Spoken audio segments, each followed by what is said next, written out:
I'm Bree Luck, and you are listening to the Pause to Go podcast, where we explore the process of turning life's transitions into stellar transformations. You can expect interviews with experts, straight talk with remarkable humans, and conversations about making the most of every phase of life. Because when we approach life's stickiest spots with curiosity, support, and a little bit of inspiration, anything is possible. So whether you're on your way to work or settling in with your favorite beverage, together we can pause to go.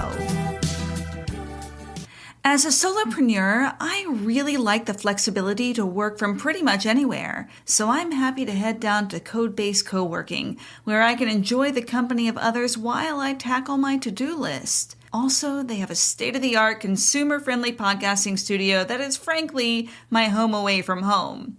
So head over to Code-Based Co-working, check it out, and when you do, tell them that Bree sent you. It's Monday, October 24th, and I want to tell you about not one, but two new programs that I have coming up in the next couple of weeks. The first is a free podcasting from scratch workshop and a tour of the Code-Based podcasting room. This will be this Wednesday, October 26th at noon at the Extraordinary Code Building in Charlottesville, Virginia. Y'all know that's where I record my episodes. So if you're curious about starting your own podcast, it's a super easy and free way to see how to do it, or at least how I do it. And we'll talk about how even the scrappiest podcast can really help your business. And we will cover as much as we possibly can in 90 minutes, from choosing a topic to finding an audience. Pre-registration will be required because there are just limited spaces available, so take a look at the show notes for the link. And also, I'm just going to break all the marketing rules today and tell you about a second opportunity. This one will be online. So all of my folks in Chapel Hill, North Carolina, and Sacramento, California, and even the one lovely person who listens every single week from Saarland in Germany, this is for you.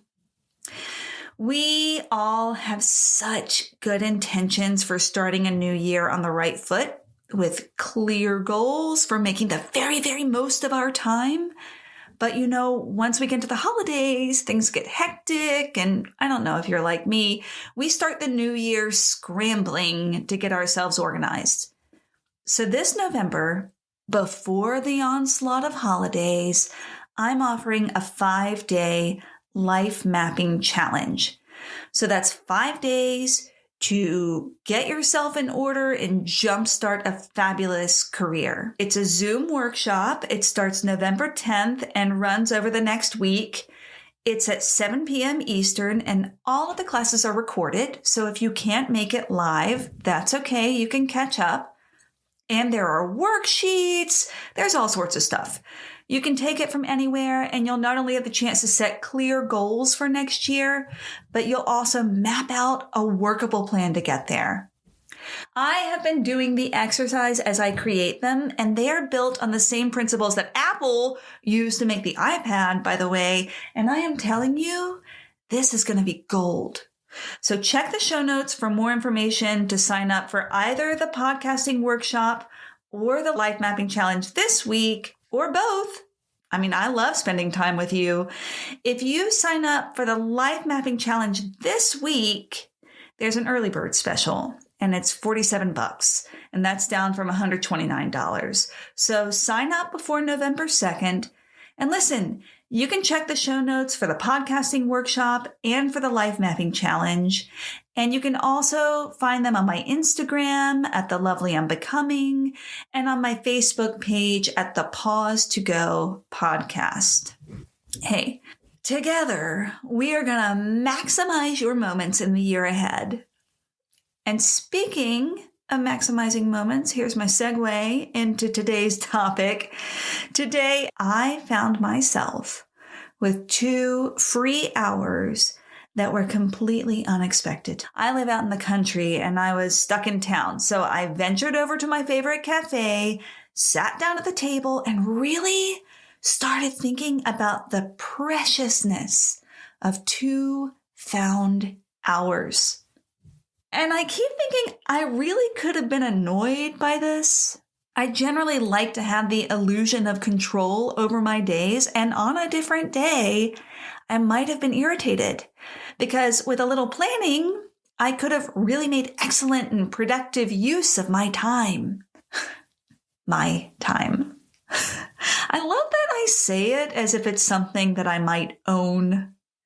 And in fact, just about any time management strategy that you see, you'll hear things that lead you to believe that time, which we've already established as a construct, is something tangible that you can wrestle into ownership. They say that time is money, and that's so we can conceive the value of it. Actually, Benjamin Franklin was the first one to coin that phrase. He also coined the phrase, lost time is never found again. Quite the optimist about time, which makes me imagine him clinging white-knuckled to his agenda so as not to lose a single moment. And that's what it feels like.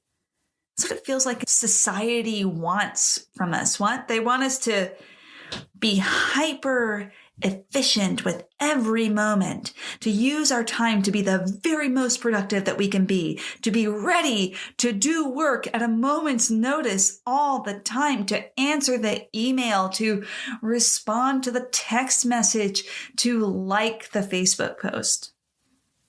Recently, I came across Benjamin Franklin's agenda, and I want to tell you what it looks like because, I don't know, it was a little surprising to me. 5 a.m. to 8 a.m., he was an early riser, I guess, rise and address powerful goodness, contrive day's business and take the resolution of the day, prosecute the present study, and breakfast. 8 a.m. to 12, work. 12 to 2, that's 2 hours, y'all, 2 hours. Read or overlook my accounts and dine. 2 to 6, work. And 6 to 10, put things in their places, supper, music, diversion, or conversation, examination of the day. And then at 10 p.m., he went to bed. So 2 things really strike me about this whole agenda. The first is Benjamin Franklin clearly did not have to take care of any children. And this is something that always gets me when I see the ideal agendas as created by men, is that they really don't take into consideration the absolute chaos of parenting children. They just don't. And it always pisses me off. And I just have to address it because there is so much in time management philosophy that has no respect for parental duties. So anyway, for those of us who are parents, it just doesn't take that into account in any kind of meaningful way. But the second thing is Benjamin Franklin didn't freaking work a lot. I mean, he didn't work all the time. He worked a solid 8-hour day, but he took a 2-hour lunch and he was home for dinner every night. So, I mean, wouldn't that be quiet quitting in today's culture? Would we accuse Benjamin Franklin, one of the most famous time management heroes of all time, of quiet quitting? Okay, I'm going to move on to another quote about time. And this one is from the great author and mindfulness teacher, Jack Kornfield. He says, "The trouble is you think you have time." Oh my gosh, this resonates on so many levels. It means, of course, that we have this tendency to put things off that are most important to us, thinking that we'll do that someday. This week, I've run into a few really wonderful friends, and we've done that typical, oh, we should get together for dinner soon. Yeah. And normally there's no follow-up, right? And it's not because we don't absolutely value sharing beautiful experiences with each other, it's because the relentless to-do lists get in the way. And then the need to escape from our reality by binging on Netflix, or in my case, wanting to achieve someone else's idea of success by burying myself in work projects to the exclusion of the things that I care about. It all just sort of trumps meaningful human connection and what's really most important, to me at least. It makes me think of that story. Paulo Coelho, the writer, he wrote The Alchemist, super popular book. If you haven't read it, it's really charming and affirming. Anyway, this story of the fisherman and the businessman probably exists in multiple cultures, and I'm going to tell it to you here. I've also put the link to the actual story in the show notes. So here goes. One morning, there was a businessman who's visiting a beach in a small village. And as he looked out to the sea, he noticed the fisherman with a basket full of fish who is bringing his boat in for the day. And the businessman asked the fisherman, "Hey, how long does it take you to catch so many fish?" And the fisherman's like, "Oh, not very long, just a short while." And the businessman is intrigued. So he says, "Hey, why don't you stay even longer at sea and catch even more fish?" And the fisherman says, "No, I have enough. I have enough for my whole family. It's enough for us to eat. I'm good." And then the businessman says, "Well, what do you do with the rest of your time?" And the fisherman says, "Well, I wake up early in the morning and I go out to sea and I catch the fish for the day. And then I go back and I play with my kids. And in the afternoon, I take a nap with my wife.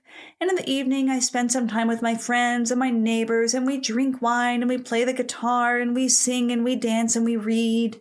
And then I spend a few moments with my wife gazing at the stars, and then we go to bed." So the businessman, he's a pretty savvy guy and he thinks he can really help this fisherman. So he says, "Hey, let me help you. I've made millions of dollars in business and I can really help you to be more successful. So you stop fishing now when you have enough for your family. But if you spent a little more time at sea and you caught more fish, you could make more. And when you saved enough money, you could even buy a bigger boat and catch even more fish. And soon you could afford a whole fleet of boats and you can set up your own company. And then you could get really big and you could franchise that company. And then you could move out of this podunk village and move to the big city. And then you can hire other people to run your company." And the fisherman's listening, he's curious about this. And then he says, "Well, what happens after that?" And the businessman says, "Well, after that, you can live like a king in your own house. And when the time is right, you can sell your companies and you'll be rich and you'll never have to worry for anything." And the fisherman is like, "Well, what about after that?" And the businessman says, "Well, after that, you can retire and you can move to a house by the ocean and you can wake up in the morning and catch a few fish and then return home to play with kids and have an afternoon nap. And then at night, you can drink wine and you can play the guitar and you could sing and dance and read and look at the stars every night." You get where I'm going with this, right? Because the fisherman nods and he says, Yeah, I think that's what I'm doing right now." Because the fisherman was already doing the things that were most important to him. And I think that often we put the things that we truly value the most last, thinking that they will come to us in time if we work hard enough.